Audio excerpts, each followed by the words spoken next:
Here we go. You're done. You are done. Ready? 1, 2, 3. Good job. Hey, we're done. Good one. Good. Ouch. Good job. Good girl, good girl, good girl.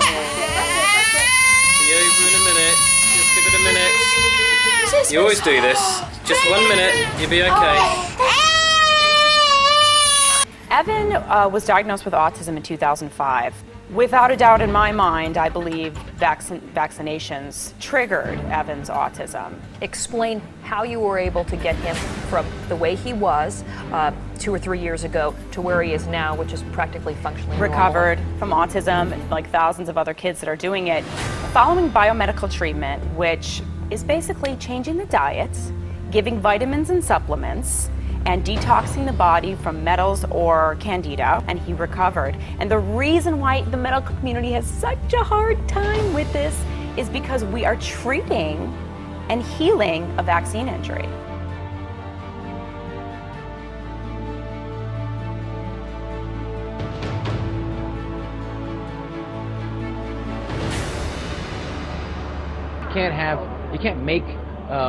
You can't make people do procedures that they don't want. The parents have to be the ones who make the decisions for what's best for our kids. So because apparently they're worried that swine flu is a public safety issue, they're talking about a law where the police can knock on your door, right, or not necessarily knock on your door, just go in and essentially quarantine you. Well, they're doing more than talking about a law. The state of Massachusetts, both houses of the legislature have enacted this law, and once Governor Deval Patrick signs it, and he says that he will, it'll become the law, and it will allow him to declare an emergency. And once he declares an emergency, he can authorize non-healthcare licensed personnel, read that to mean police, sure, to vaccinate people against their will. Now, can they force adults to take vaccination? No. They will incarcerate adults without a trial, without charges, without even a search warrant, who refuse to be vaccinated. This is what the statute authorizes. It also authorizes the statute also authorizes the police to remove children from adults, vaccinate them against the will of the child and the will of the parents. This is so troubling on so many different levels. I mean, first of all, you think, wait a minute, they've got a great big list with everybody who got a flu shot's name on it, and are they going to just have neighbors turn into other neighbors? Hey, they're sick. Well, they haven't gotten the shot. It's interesting you say that. There is not a clause in this statute that requires you to report a neighbor, but the government will encourage people to do it. Look, this is the reason why we have federal judges, because federal judges in Massachusetts will have to take this statute and compare it to the Constitution. And the Constitution says the police can't break into your home, and the police can't take your children away from you, and parents decide what medication the children get, not the government. Man, the first time, if this were to happen, and the first time some cop goes in and gives some kid a shot, it's going to hit the fan. Yes, it will, and the state of Massachusetts will be sorry it enacted this, because people will revolt against it. All right. Show them the thimerosal bomb, which we keep in a metal container because we're a little afraid of it, and it's a very fine powder. This is thimerosal, which is labeled very toxic. Has cumulative effects, can cause damage to the kidneys, to the respiratory system, skin, to the nervous system. It specifically warns on here that it can cause reproductive and developmental toxicity, meaning that it can cause things like autism and other neurodevelopmental disorders. This is immensely toxic stuff. And it's a vaccine. And this is what's in the vaccine.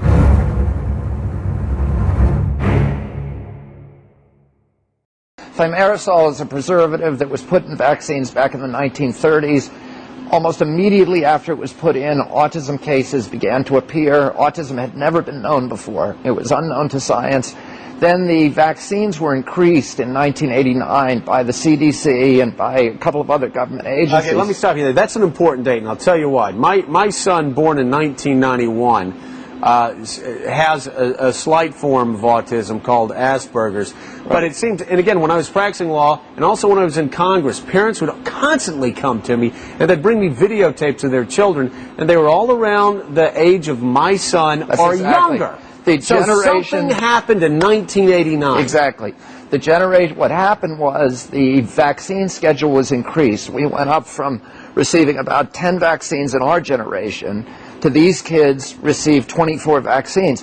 And they all had this thimerosal in them, this mercury, and nobody bothered to do an analysis of what the cumulative impact of all that mercury was doing to kids. As it turns out, we are injecting our children with 400 times the amount of mercury that FDA or EPA considers safe. A child on his first day that he's born is injected with a hepatitis B shot.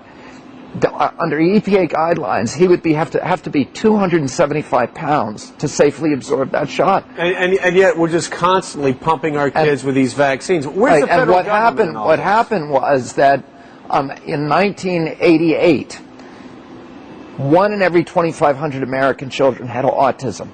Today, 1 in every 166 children have autism, and plus 1 in 6 children have other kinds of learning disorders, other kinds of neurological disorders, speech delay, language disorders, ADD, hyperactivity, that all seem to be connected, that are all connected, the science shows are all connected to autism. The president now declaring the H1N1 outbreak a national emergency. The White House says the president signed this proclamation last night. It will allow medical officials to bypass certain federal requirements.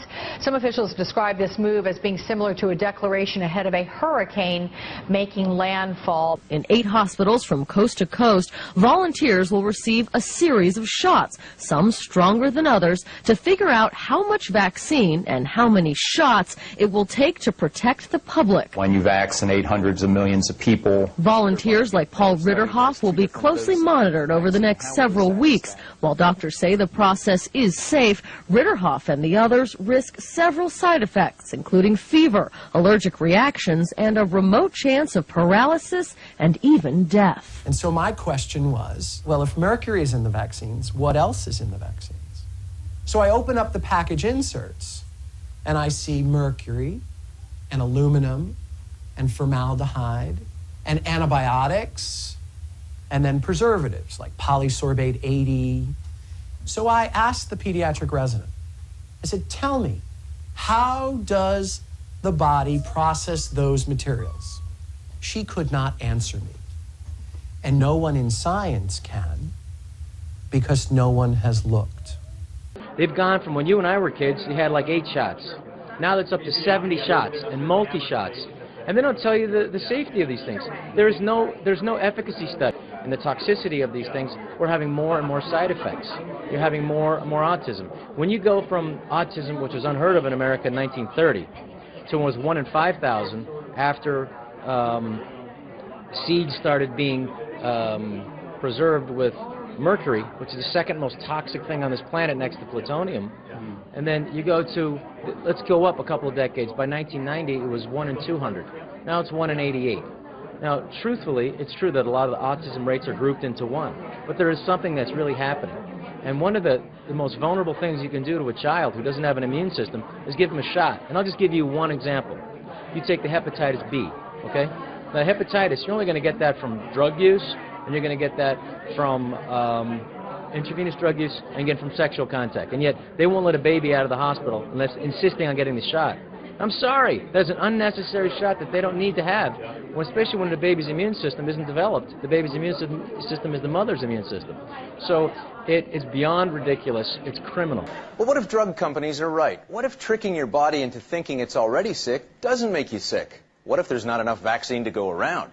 You should know that making your own is easier than brewing your own beer. And it could save your life. Well, the first thing you need is a live virus. Now, is there anyone here suffering from the flu? Sir, would you favor us by discharging directly onto these chicken embryos? I think I could do the hell. Okay. We now have our chicken embryos and our live virus. Now, from the pickled frog jar, your local school's biology class, we'll keep that virus dead like the drug companies do with formaldehyde. Now, careful, don't get any frog in the mix. That'd be gross. Now, let's add a little ether. Careful, don't fall asleep. And then we dump some detergent in there. That keeps it clean. And remember when your mother lost her mind when you played with mercury because it never leaves your body? Well, that makes it a great preservative. If you have a thermometer, well, staying healthy is a lot more important than room temperature. Now, all of this goes into the centrifuge, like this blender, and hey, hey, hey, it's vaccine for the whole family. Well, the debate over whether vaccines usually don't work or aren't fully safe may never end, which at least explains why the contents are rarely publicized. I'm fine. I'm just But it's government recommended. Oh, well, that's my eye on the flu shot. I'm a neuroscientist by training, and my studies are in the origin of neurological disease. I develop animal models of Parkinson's and Lou Gehrig's disease. Recently, we've been looking at aluminum, which is common to many vaccines. It's used as an adjuvant. That means helper. Without the aluminum, the vaccine basically does not provide any long-term protection. And so my research has looked at injectable aluminum and how it might impact the nervous system. The difference between injectable aluminum versus dietary aluminum is that aluminum that you eat is excreted fairly rapidly. Injectable aluminum, however, is meant to stick around. And that's precisely why it's there in the first place. That's what an adjuvant does. So we simply did the really simple experiment of taking the same stuff out of the vaccines, the aluminum hydroxide, and injecting it into mice, into the muscles, to see what would happen if we tried to mimic the vaccine schedule. We were quite surprised to see how rapidly the behavioral symptoms emerged. They showed not only behavioral deficits of motor function, but they ultimately showed cognitive deficits as well. And once we sacrificed the animals and started looking inside their brains and spinal cords, we found massive damage to motor neurons. And so we may be creating the conditions for Parkinson's disease, Lou Gehrig's disease, Alzheimer's disease. Maybe not immediately, but maybe 20, 30, 40 years down. So many people are so confused when it comes to the widely distributed HPV vaccine called Gardasil, which the Centers for Disease Control says helps prevent certain types of cervical cancer. But since Gardasil hit the market 2.5 years ago, there's been an alarming number of serious adverse reactions and even deaths that some say are linked to the vaccine. And as more girls come forward alleging the vaccine made them sick, the more confusion and mystery there is surrounding Gardasil and its manufacturer, Merck.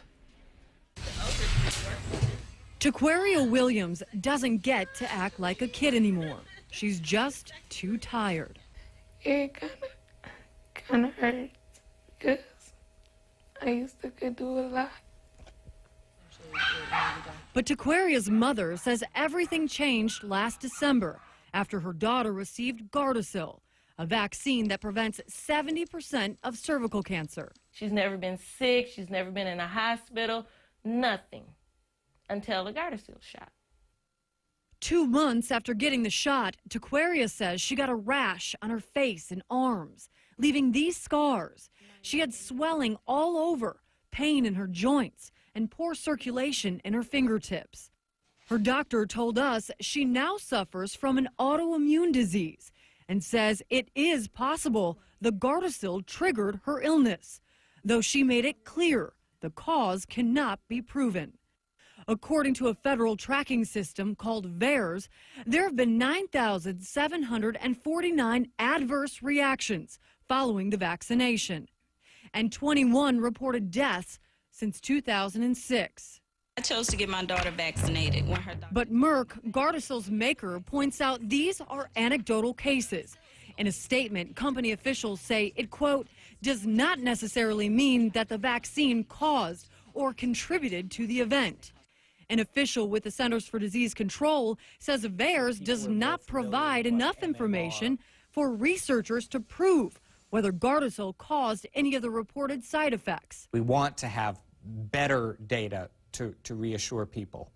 But again, the patterns of the number of serious events looked at in VAERS do not suggest any increase in risk. While the CDC believes Gardasil is safe, a conservative watchdog group called Judicial Watch, which has been studying Gardasil's safety, says parents' concerns about the vaccine are valid. So without long-term studies and without a safety test, essentially the public is being used as a large-scale public health test. What would have happened if you would have known that this research was out there? I would have never got it. Never. I wouldn't have never had her get the shot. The CDC tells us it's working on a comprehensive study right now that will determine whether or not there is a pattern that links Gardasil to some of these serious side effects. That study is expected to be released in October. In the meantime, John, both the CDC and Merck encourage women to get regular pap smears even if they've gotten the Gardasil shot. Jordan received mercury far exceeding EPA safety guidelines. We know that mercury causes neurotoxicity. There's no controversy about that. Does it cause autism? It contributes to the damages that lead to autism. Jordan was not born with autism. He was a normal child. He was injured by vaccinations, and the injuries led to his autism. You think that you're invincible. I'm fine. I've never had it before. I'm not going to have it now. So I think those are some of the things that enter into their minds.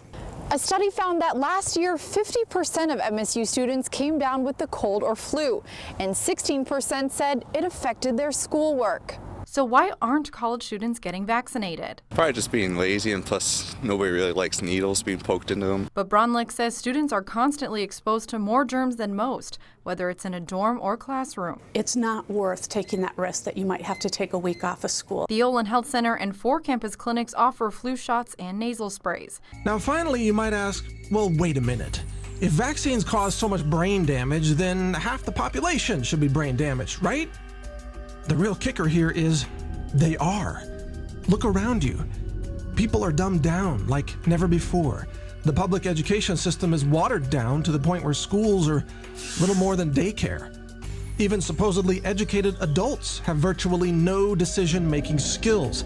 At least half the population is walking around in a zombie state day after day. Try to talk to someone about something intelligent, like the Federal Reserve, or vaccines, GMOs, or even the truth about 9/11, and you'll quickly realize that people are dumbed down. They are brain-damaged victims of the vaccine industry. Mission accomplished by the medical poisoners, because as George Carlin once said, the very last thing the global controllers want is for people to be educated enough to ask intelligent questions about what's going on around them. You're supposed to be dumbed down, just smart enough to operate your PC at work, but so brain damaged that you can't really question anything. You're supposed to be a cog in the machine and let the government tell you what to eat, how to think, and how to live your entire life. Intelligence is the enemy of oppression. Intelligence leads to freedom, and that's why the race is on to vaccinate as many people as possible before so many of us figure out what's going on that we challenge the system.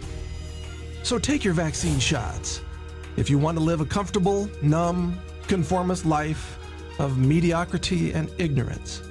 And remember, the vaccine industry will gladly reinsert you into the matrix, where you can happily live out your life under the illusion that you're being taken care of.